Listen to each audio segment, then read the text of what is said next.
एक जंगल में एक चिड़िया एक पेड़ में अकेले ही रहती थी।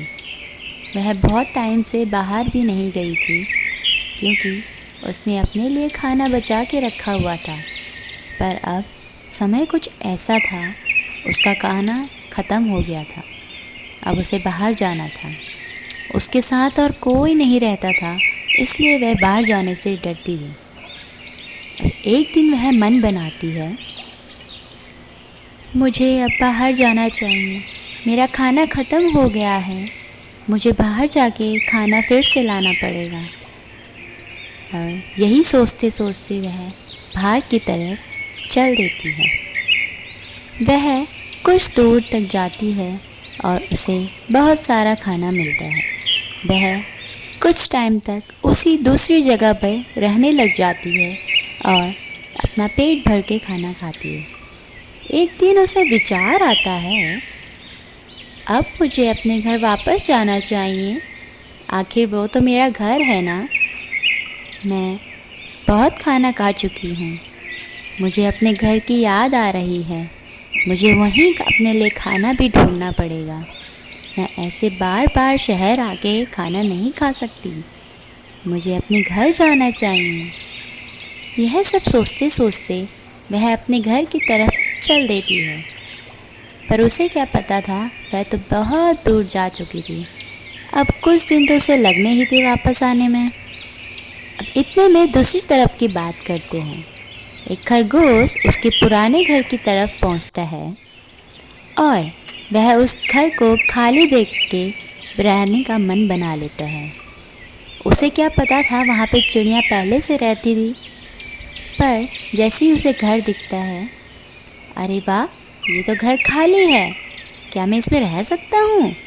चलो एक बार अंदर जाके देखता हूँ, क्या पता यहाँ कोई रहता हो।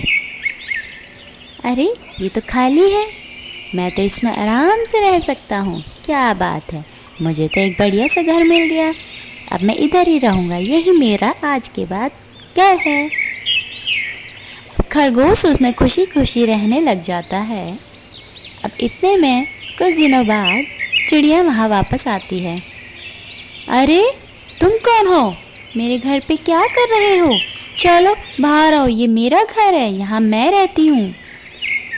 अरे अरे आराम से, यहाँ मैं कितने दिनों से रह रहा हूँ, तब तक तो यहाँ कोई नहीं आया, और जब मैं यहाँ आया था तब भी यहाँ कोई नहीं था, यह घर तो खाली था, इसीलिए खाली देख के मैं यहाँ पे रहने लग गया। अब तो ये घर मेरा हुआ, तुम्हारा नहीं हुआ अभी घर, अब ये मेरा घर है। अरे तुम क्यों मेरे से मेरा घर छीन रहे हो? ये घर तो मेरा ही है ना, मैं कुछ दिनों के लिए बाहर खाना खाने गई थी, पर मेरा ही तो घर है। नहीं, अब यहाँ मैं रहता हूँ तो ये घर मेरा है, तुम्हें एक बार समझ नहीं आता? तो चिड़िया और खरगोश की ऐसे ही बहस हो जाती है।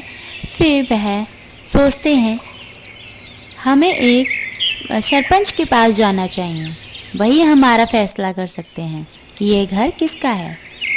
हाँ हाँ चलो चलो, चल देते हैं, ढूंढते हैं कोई अच्छा सा सरपंच को, इस गांव में कोई मिलेगा क्या? तो वह दोनों सरपंच को ढूंढने के लिए चल देते हैं। कुछ दूरी तक चलते चलते उन लोगों को एक बिल्ली दिखती है, पर बिल्ली से तो हर कोई डरता है और वह दोनों भी डर रहे थे उसके पास जाने के लिए। पर वह बिल्ली शांति से एक पेड़ के नीचे बैठी हुई थी। अब यह दोनों मन बनाते हैं कि चलो इसी से बात कर लेते हैं। उनको क्या पता था उनकी आगे क्या दशा होने वाली है। अब वह बिल्ली के पास जाते हैं, पर इतनी पास नहीं जाते, डरते तो दोनों ही हैं, तो थोड़ा सा दूर बैठ के बातें करते हैं उससे। अरे बिल्ली जी सुनो ना। बिल्ली बोलती है, क्या? मुझे आवाज़ नहीं आ रही, अब मैं बूढ़ी हो गई हूँ ना, तुम दोनों थोड़ा पास आके बोल सकते हो क्या? वह दोनों बहुत डर रहे थे उसके पास जाने में, क्या पता कब पंजा मार के उन्हें खा जाए। पर वह बिल्ली बहुत चालाक थी, उसने ऐसी एक्टिंग करी कि दोनों के होश ही उड़ गए। अरे बच्चों, डरो मत, मैं बहुत बूढ़ी हो चुकी हूँ, मुझे दूर से सुनाई नहीं देता है। तुम दोनों को पास आना पड़ेगा, तभी मैं तुम्हारी इस प्रॉब्लम का सॉल्यूशन तुम्हें बता सकती हूँ। वह दोनों घबरा घबरा के पास तो चले गए। अब जैसे ही वह दोनों अपनी बातें उसे बताने जा ही रहे थे, इतने में ये बिल्ली ने मारा पंजा, दोनों को अपने पंजे में जकड़ के उन्हें खा गई। इस कहानी से हमें यह सीख मिलती है, दो की लड़ाई में हमेशा तीसरे की जीत होती है। तो इसीलिए कभी लड़ाई नहीं करनी चाहिए। अगर लड़ाई करी है तो उसका समाधान खुद निकालना चाहिए। नई कहानी के साथ फिर मिलते हैं, तब तक के लिए बाय बाय।